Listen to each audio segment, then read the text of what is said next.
Hi everybody, my name's Rich, and I recently got my first airbrush. I went with the Harder Steenbeck Ultra 2024. I also picked up a compressor, which is the No Name Cool Tootie compressor. It's got a 3-liter tank on it. And I was going to record a video of my first airbrush experience, but when I did that, my camera settings were all wrong and all you could see was a blown out white screen, so I screwed up. And it was an embarrassing experience in the first place, so I'm kind of glad that it didn't work out and that I get to record a second one. So this will be my second experience. I made a lot of mistakes on my first one that I'll explain as I'm going through my airbrushing, and what I'm going to be doing is just priming a new miniature. Thanks and come along. Alright, so here you see me just getting things set up, getting ready, starting to organize my thoughts, getting the base coat or the prime coat that I'm going to use, and realizing that, oh wait a minute, I'm supposed to put thinner in first, so adding my thinner.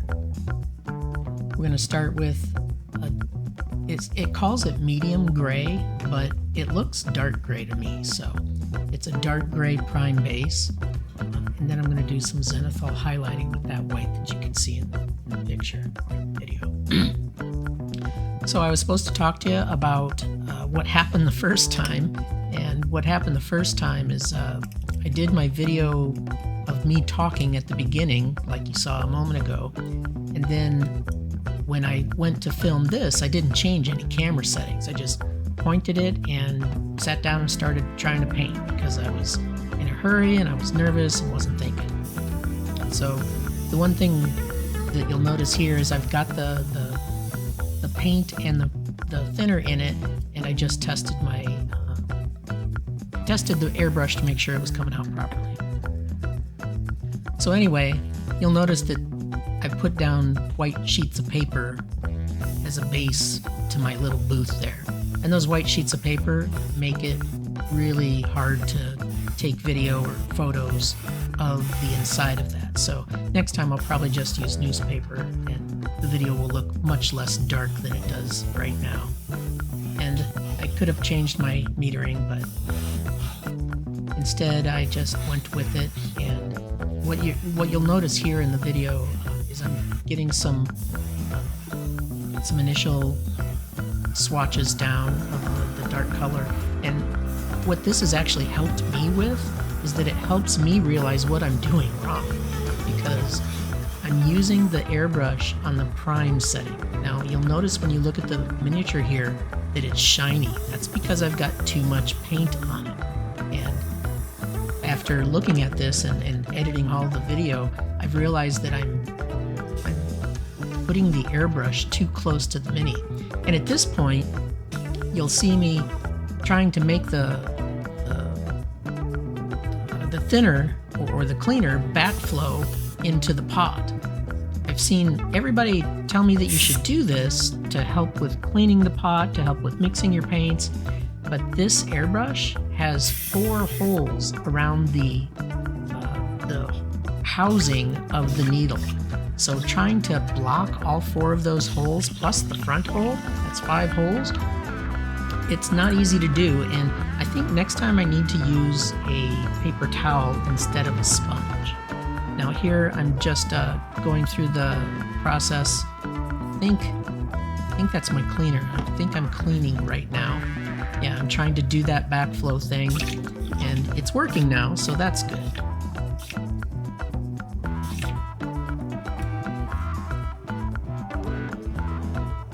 So getting back to the first video I made, had a bunch of problems.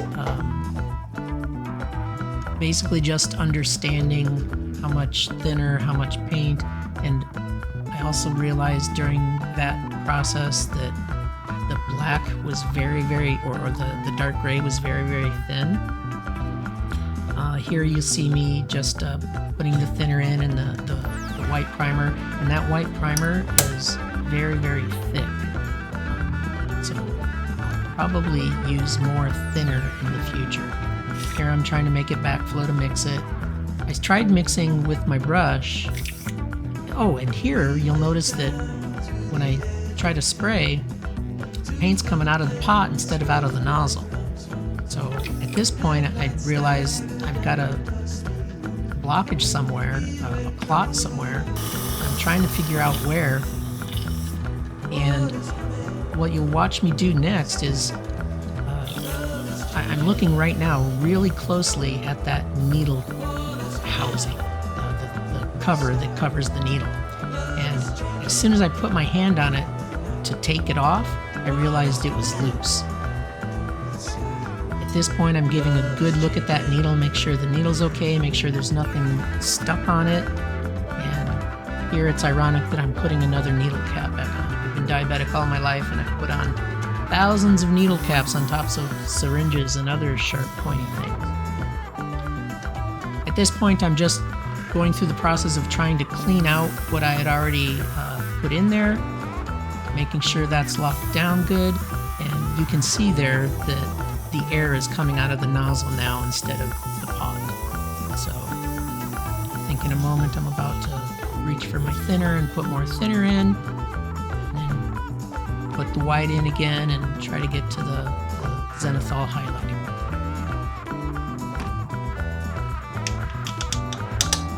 What I really like about the airbrushing is the ability to very directly apply the zenithal highlighting. With a rattle can, you just kind of spray from one angle and hope for the best.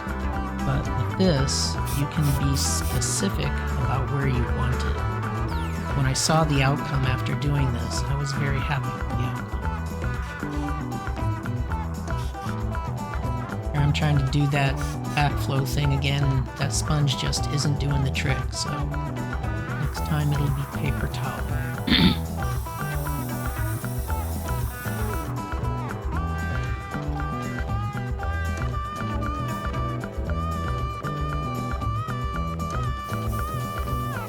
Now at this point I realize that I'm probably too far away with my airbrush. According to the Harder Steenbeck website, you're supposed to be like a fist distance away when you're doing priming.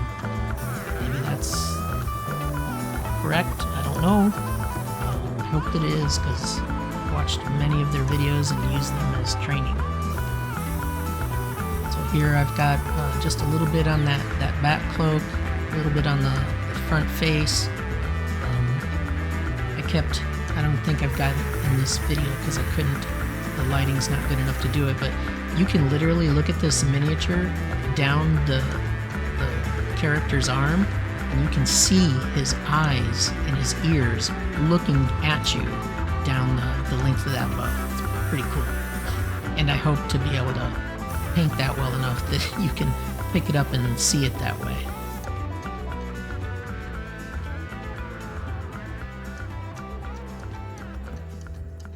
Right now, I'd like to thank all of the people that have produced YouTube videos about airbrushing for the sake of miniature painting. They've been very helpful in providing me the confidence that I need to give this a try in the first place.